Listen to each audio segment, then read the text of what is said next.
Catherine left the hospital, filled with hope, but didn't call Michael, deciding to surprise him. The treatment had been successful, and now nothing stood in the way of their long-awaited dream of finally having the child they'd been dreaming of. With a light heart, almost on tiptoe, she entered their shared home, filled with familiar smells and memories. But as she crept up to the slightly open living room door, she froze, as if she'd hit an invisible wall. Her husband's strained, split voice drifted from the room, devoid of the tenderness she'd expected. Michael spoke in a confused and halting voice. "I don't know what to do. She's pregnant. Ella's expecting. I can't leave them, you understand?"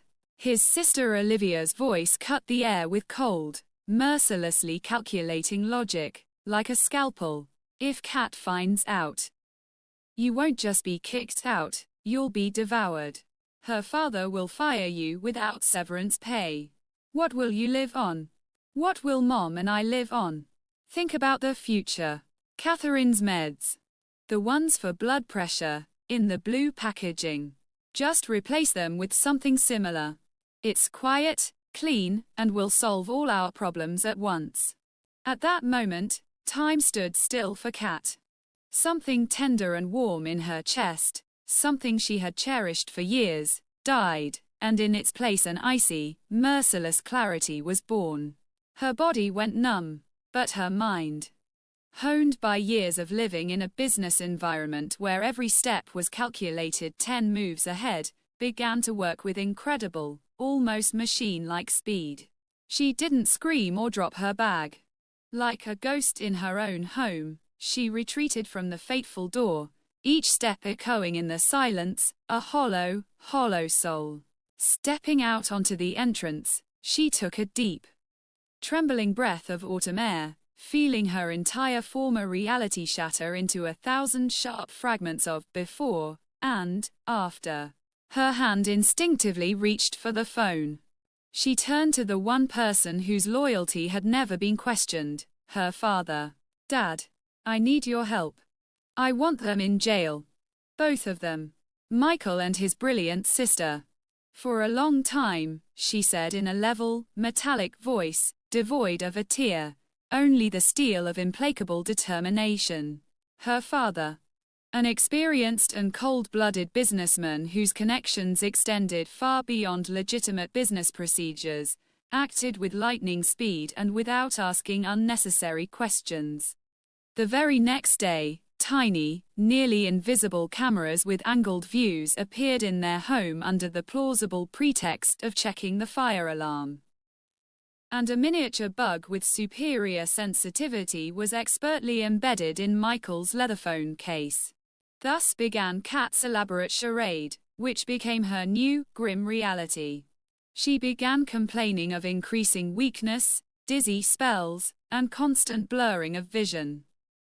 Meticulously gathering digital and physical evidence not only on her poisoner husband but also on his scheming sister, whose voice now sounded clear and undeniable in the recordings. Issuing commands and offering advice.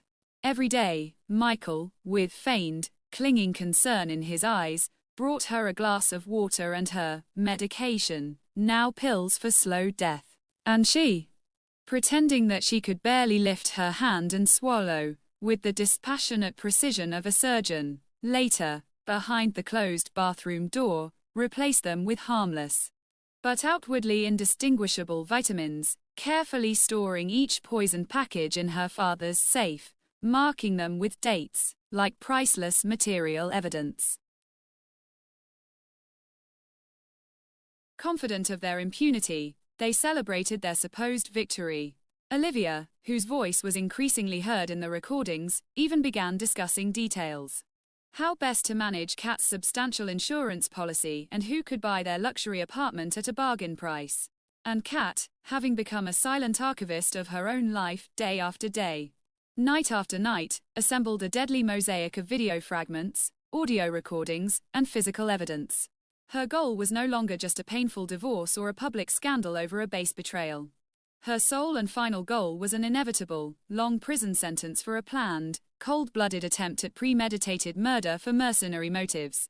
On the day Michael, nervously checking his watch and straightening his tie, was supposed to take her to yet another, high-class specialist, for an urgent examination, she packed one small, nondescript suitcase, only the bare essentials, documents, and folders containing copies of evidence.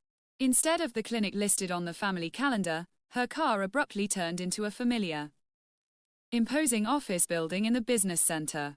In her father's spacious, formal office, two men in impeccably tailored suits were already waiting for her. Their faces stony masks of professional impenetrability. Silently, without further ado, her father placed a small, unremarkable flash drive on the polished mahogany desktop. Kat complemented it with a heavy, thick folder filled with neat printouts, a meticulous chronology of the nightmare, dates, exact times, increased dosages, brand names of the drugs he gave her.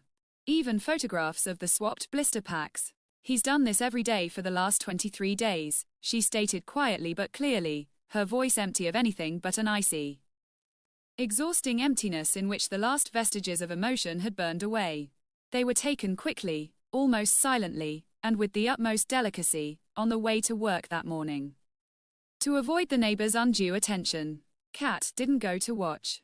She remained seated in her father's deep, comfortable, expensive leather chair, slowly sipping strong, almost scalding tea and watching indifferently as ordinary, unsuspecting city life flowed on outside the huge panoramic window. On the table in front of her, next to an empty cup, lay fresh documents from a top lawyer, smelling of ink and formality, a divorce petition and a meticulously drafted, rigorous claim for colossal moral and material damages. Her private, lonely war, waged in the deathly silence of her own home, fueled only by icy vengeance and willpower, ended not with a loud scandal or hysteria, but with the barely audible, final click of the service car door, whisking them away to another reality. And ahead of her, a survivor, liberated, and forever changed, lay a whole new life. Without them. Without lies. And, most importantly and bitterly, despite all their vile plans, selfish calculations, and stolen dreams. Now her future was a clean, empty, and slightly frightening slate. And only she had the right to decide what bright and peaceful words to write on it.